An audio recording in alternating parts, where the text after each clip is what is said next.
Welcome back. Welcome back. We start with section 83. We are doing the presumptions part. Section 83, presumption as to maps or plans made by authority of government. This also we have dealt with when we were doing the maps, plans or charts. Right? So here again the government shall presume that the maps or plans are genuine in nature. Then 84, presumption as to collections of laws or reports of decisions. Presumption as to collections of laws and reports of decisions. What are we speaking about over here? We are speaking about the law journals.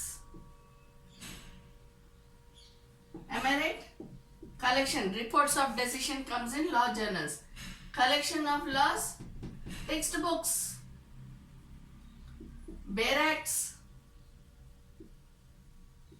You get certain barracks now which says criminal laws and you have all the laws in that.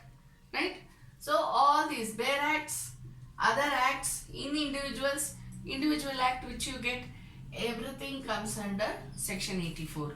When it comes to collection of laws and reports of decisions, the court shall presume it to be genuine. Understand? The court shall presume the contents of these laws and reports of decision. Whichever book contains the reports of the decisions and the collection of laws, the court shall presume it to be genuine. There shall not be any doubt with regard to its genuinity. Okay, then we go to section 85, presumption as to powers of attorney. Now, power of attorney, what do you mean by power of attorney? We are not talking about any other document. Why is it so? Presumptions as to power of attorney. Why are we not talking about any other deed or any conveyance, any other type of conveyancing? Because power of attorney is limited in nature, right? And one type of power of attorney is compulsorily registrable, whereas the other one is not registrable, may not be registered. Not it is not, it should not be, it may not be registered, right? So when we are talking about power of attorney, it gives a limited power to the person to act on behalf of other person. So this gains importance as related to all the other documents and deeds. Understand? So how is it presumption as to power of attorney? Whatever we have read earlier, if it has been executed as needed under law for the time being in force.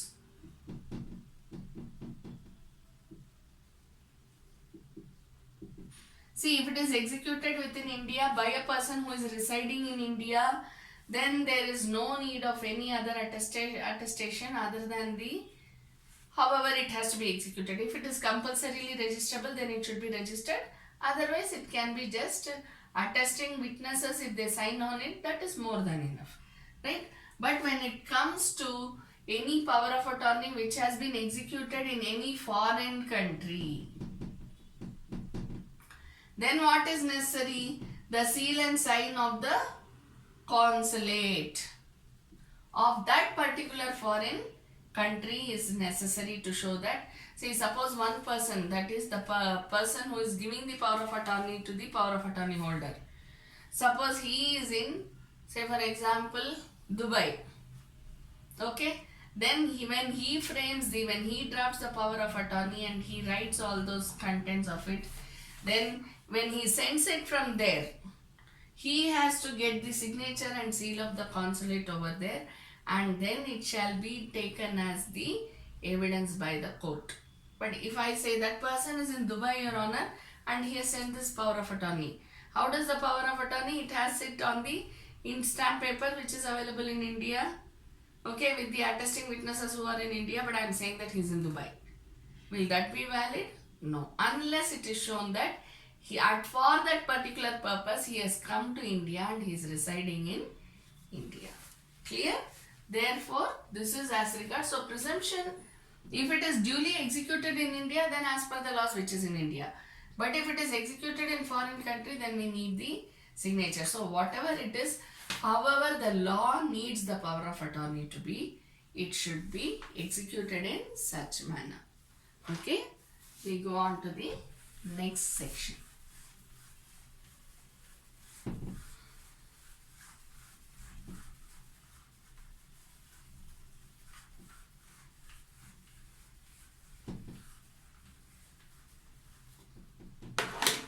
The next section is section 85A. What does 85A says? Presumption as to electronic agreements. Electronic agreements, again the same thing, you know. Agreements, ordinary agreements, we do it on the stamp paper or we don't do it on the stamp paper, as whatever is necessary as per the law for the time being in force. Or if it belongs to an earlier time period when the law then required it to be executed in a particular manner. So, however the law required or requires, if it has been executed in such manner, then it shall be deemed to be genuine. It shall be presumed to be genuine, right?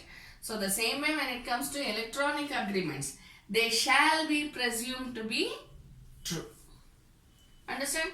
If it is in the manner which has been prescribed by the law for the time being in force.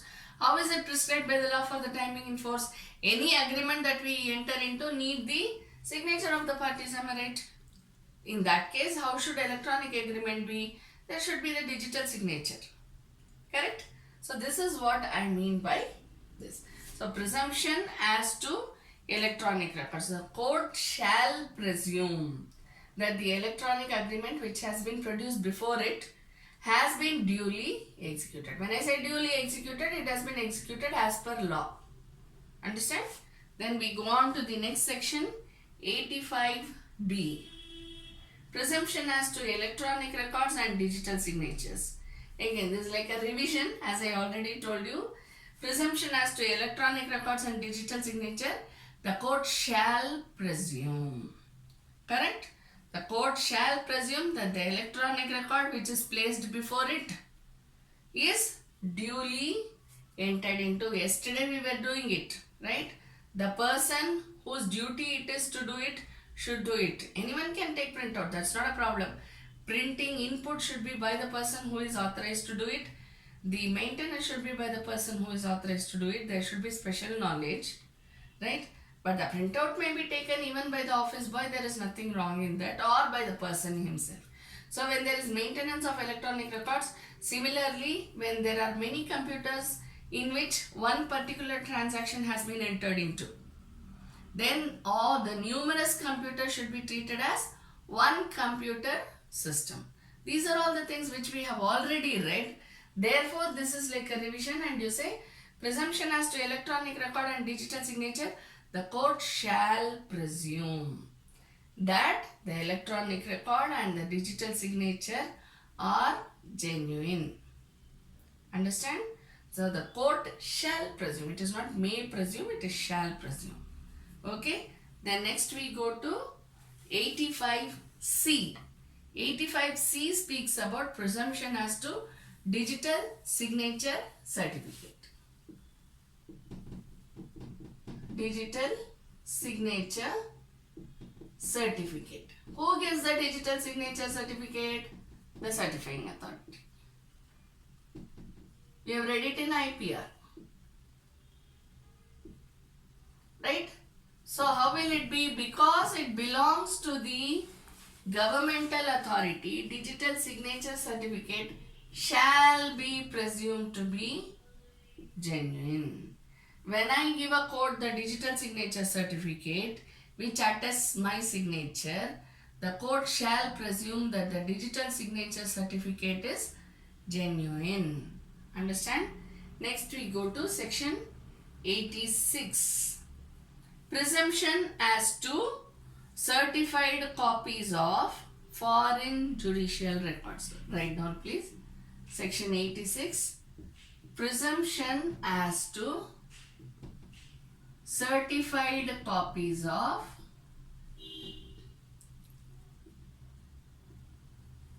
foreign judicial records.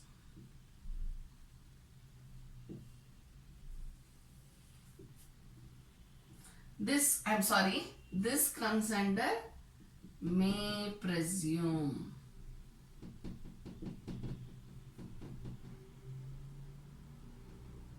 This is not a scratch. This is by mistake. Okay. So here when we say presumption as to certified copies of foreign judicial records, it comes under the may presume of the court unless it belongs to India. Obviously it's a foreign country, so it's not of India, or of UK. UK and India are together in this. I mean, for the purpose of this section. Okay. So India and UK, we already know it. But when it comes to certified copies of foreign judicial records, the court may presume it to be true. Why? Because, see, if it is as per the law which is there in the foreign country, if the judicial record is maintained in a particular manner as required by the procedure of that country, then it shall be presumed to be genuine. But if it is not presumed, so we don't know how the foreign country works. We don't know the procedure, right? It is we who become judges. Some of the judges are very knowledgeable. We have no idea who is what. Am I right? So if you know about it, there is absolutely no problem at all.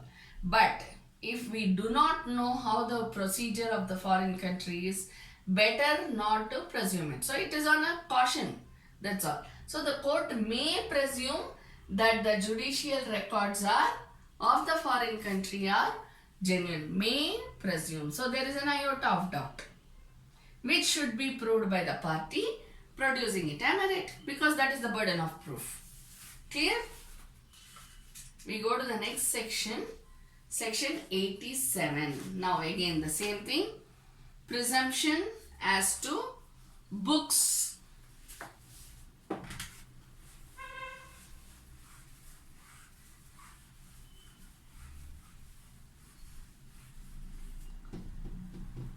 Presumption as to books,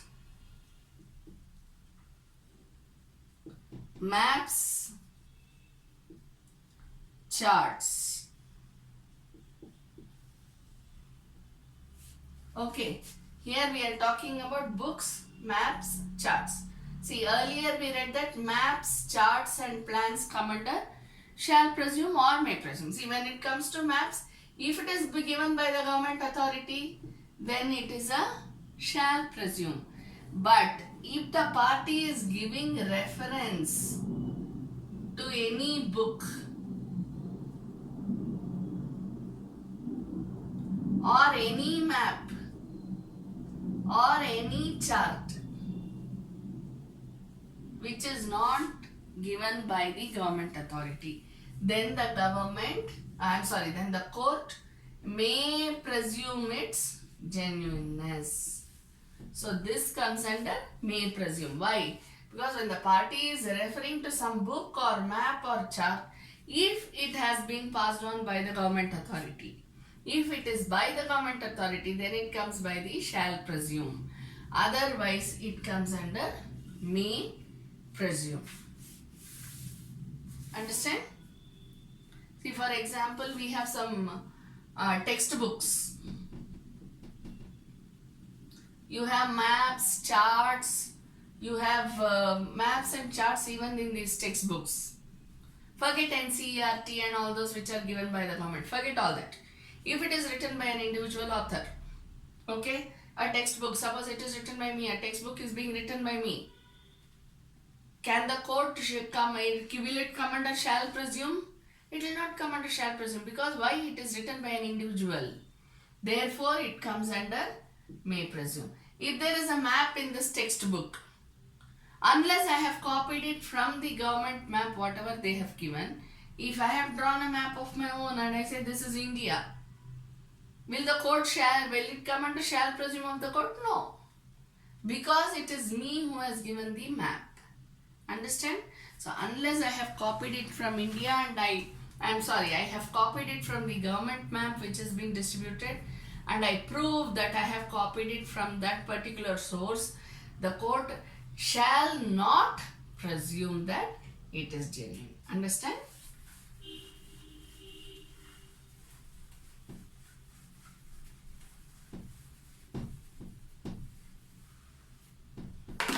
We go on to the next section. Section 88. Section 88. What does it say? Presumption as to telegraphic messages.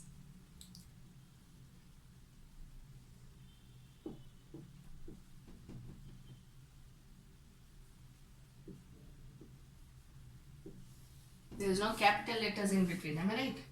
Presumption as to telegraphic messages. I think you must be knowing this, but let me just I give you an idea again.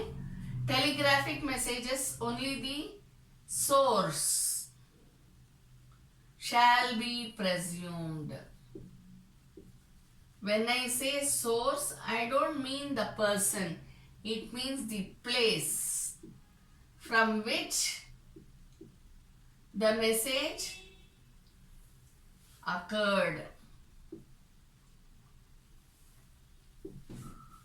Understand? See, for example, now we have earlier it was only the postal, so we knew from where the inland letter was coming or postcard was coming in. We knew it because there used to be the postal stamp.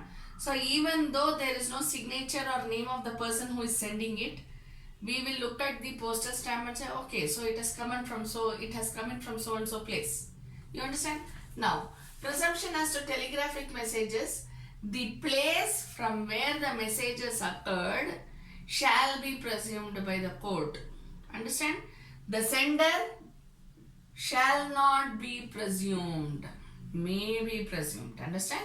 So the sender shall not be presumed, but the source, that is the place from which the message occurred, from which it originated.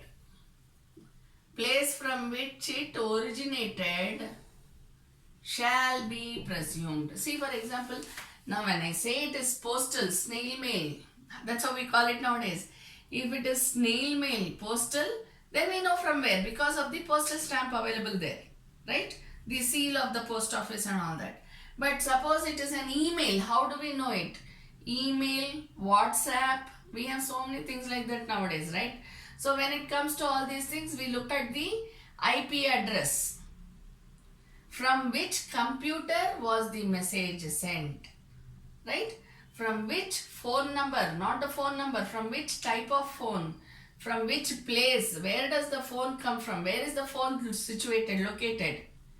So we get to know it through the address which has been given, the particular number. Okay, so from that number we get to know, suppose it is sent from my mobile. Okay, they will look at the number and then they will say, okay, this belongs to a person in Bangalore.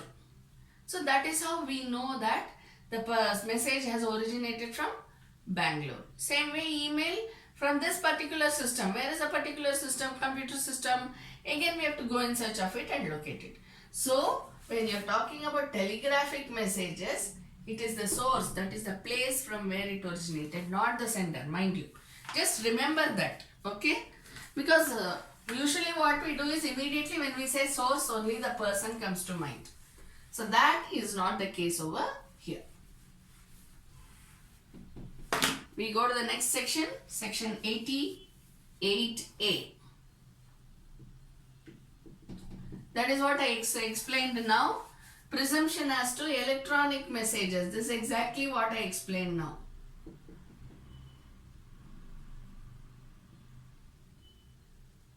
Right? From the IP address and from the number of the mobile number, right? Whatever is the specialized number which is given there. So that all these things start. So again, we know that it has originated from particular computer system or mobile, but we don't know to whom it belongs or who sent it. Somebody else may have hacked into my computer system and sent an email. How will I know it? Unless I'm very good in hacking myself or I have very good knowledge of software or something like that, right? So this is section 88A. Then we go on to section 89. Presumption as to due execution. Presumption as to due execution, etc. of documents not produced. You remember we have already done this earlier.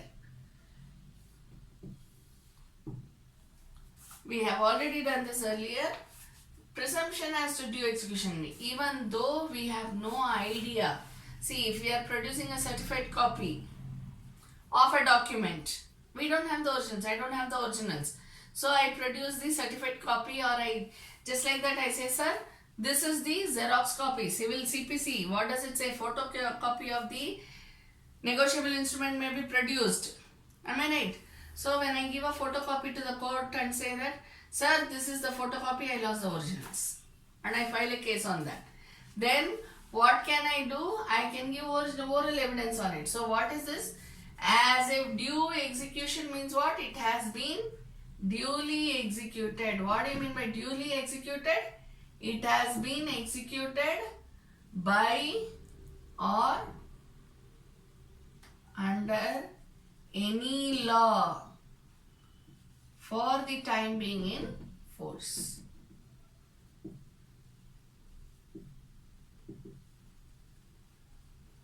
So when I say due execution, what is due execution? A particular law. For example, we have this Evidence Act. What does the Evidence Act say? It should be duly executed. How is it duly executed? It should be executed. That also the Evidence Act explains. It should be executed by or under the stipulations of any law for the time being in force. However, the law says that is how the document should be executed. So, where the document is not produced, mind you, document is not produced before the court, but the court may presume it to be due execution, as if it has been duly executed. Understand? So when we are talking about this electronic messages, again the court may presume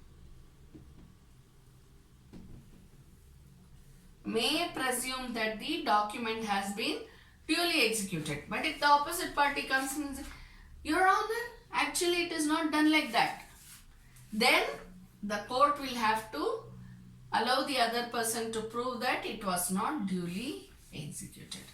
Understand? We go on to the next section.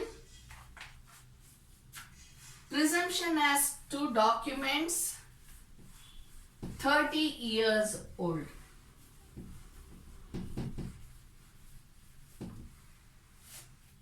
Now if you say 30 years old, it belongs to sometime in the 1980s, right? So those who have been born much later won't even know how it will be, or it would have been in the 80s. Okay? So presumption as to documents 30 years old. What will be the presumption? The court may presume. What? That the document was duly executed as was the stipulations of law for the time being in force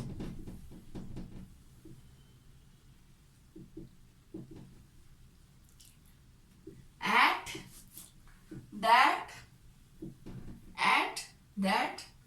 point of time. You can say point of time, you can say time period. This is not very strict like science or any other subject, am I right? We can just use the words as we want. So, the court, what shall it do? It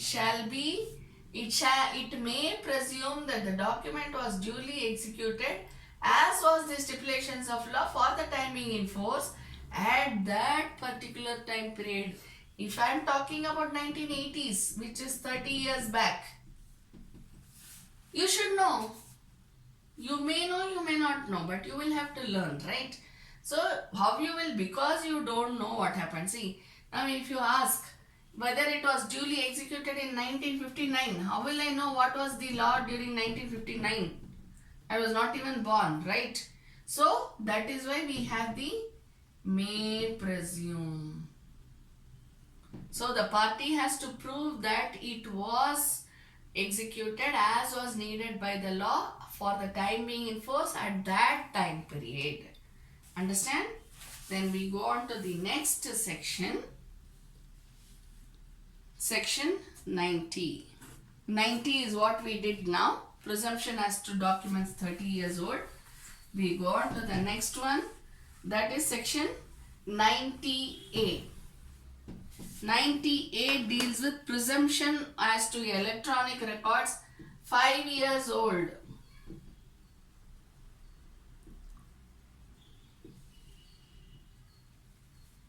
Okay.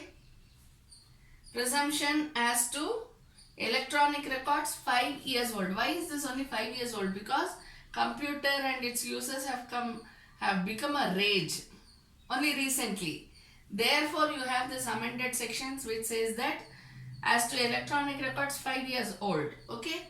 So when it comes to 5 years old, again the court may presume, because as far as electronic records are concerned, the law keeps changing according to the uses and the situations and the needs of the time, right? So again here the court may presume that the electronic record, the input, the maintenance, the storage, the output, everything was as per how the law needed it at that particular point of time.